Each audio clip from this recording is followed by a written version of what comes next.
Well, growing up, meron talaga kaming pet sa bahay. So, Aspin yung mga alaga namin dati.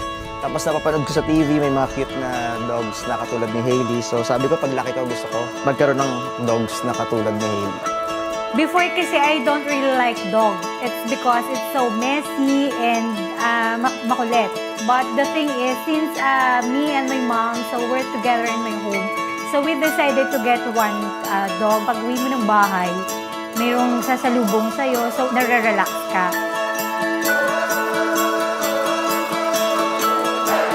So bago tayo mag-alaga, dapat alamin natin yung mga obligasyon bago tayo mag-alaga.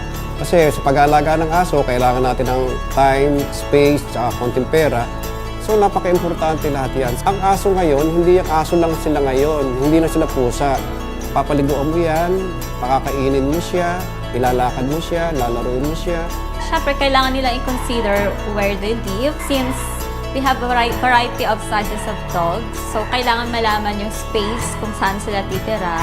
Their lifestyle. Once naka-decide na tayo which pet or anong breed or anong klaseng pet ang gusto natin, right away, kailangan dalhin talaga sa vet. Because the vet will give them advice. Kailangan natin pumunta sa vet, itanong natin kung paano yung vaccination, wellness program, grooming, kung ano yung mga bawal sa kanila kasi maraming bawal sa kanila na pupwede sa ating mga tao. Pero napaka-importante rin, bago ka mag-alaga ng aso, kailangan alam mo yung mga batas na umiiral sa iyong lugar. Bilang bahagi ng pagiging responsableng pet owner ay ang paglilinis ng kanilang mga dumi sa loob at labas ng ating mga bakuran. So, hindi pwedeng dahil nakitan tayo, kukunin natin at nasa atin na pag nagkasakit, ayaw na nating alagaan because of the responsibility. Hanggat may buhay sila, kailangan natin aragain. May animal welfare tayo eh. So kung ang aso mo, pinabayaan mo, pwede natin i-report sa mga otoridad. Meron tayong national law, yung Rabies Act, sasaad na mga batas na kailangan ang ating mga alagang hayop, aso, pusa, iparehistro sa ating gobyerno para mabakunahan din ng mga anti-rabies. Sakop din yan yung mga stray animal, yung mga asong gala. Napaka-importante po na pabakunahan natin ang ating mga pets. Kailangan natin silang bigyan ng bakuna against common viruses like distemper, hepatitis, leptospirosis, parvovirus, parainfluenza, and rabies. So parang mga anak din po natin yan. Kailangan natin silang dalhin sa veterinaryo para magkaroon ng tamang bakuna. Ang mga alaga nating hayop, ang aso at pusa, may mga vaccination silang katulad ng annual shots, booster shots. Maging responsable po tayo sa pagdadala ng mga alaga natin sa mga veterinaryo na malapit sa area natin. Marami pa mga iba't ibang sakit na pwedeng ma-prevent ng mga bakuna. So, pumunta ka sa iyong trusted licensed veterinarian para mas ma-educate ka kung ano-ano yung mga yon. And like what I've said, prevention is better than cure. Siyempre, simula hindi ganun kadali. Medyo merong kailangan mag-alat ng time sa kanila. Tapos kailangan mo talagang gumastos din. But then, like sa barangay namin, meron kaming mga libreng spay and neuter. Meron ding mga libreng shot ng anti-rabies. Tapos deworm, meron din sa amin. And pwede mo namang avail yun eh. So, it doesn't necessarily kailangan na gumastos talaga. Para sa may mga alagang aso at pusa na hindi intensyong paramihin, may lahi man o wala, tumungo sa pinakamalapit na veterinaryo para sa spay o ligation and castration nang sa gayon maiwasan ang hindi inaasahang pagbubuntis. Pag sinabi mo lalaki, ito ay castration o neuter.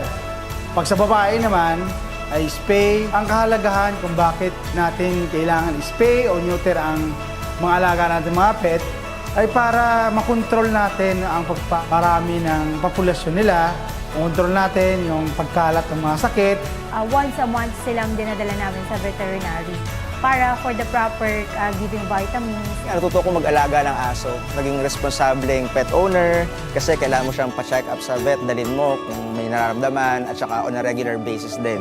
A good animal owner, a good or responsible pet owner is an observant pet owner. Any signs na kakaiba dun sa usual na nakikita natin for our pets, you should consult a vet. Kasi hindi lahat ng alam natin ng mga gamot which is available sa over-the-counter is pwede sa kanila.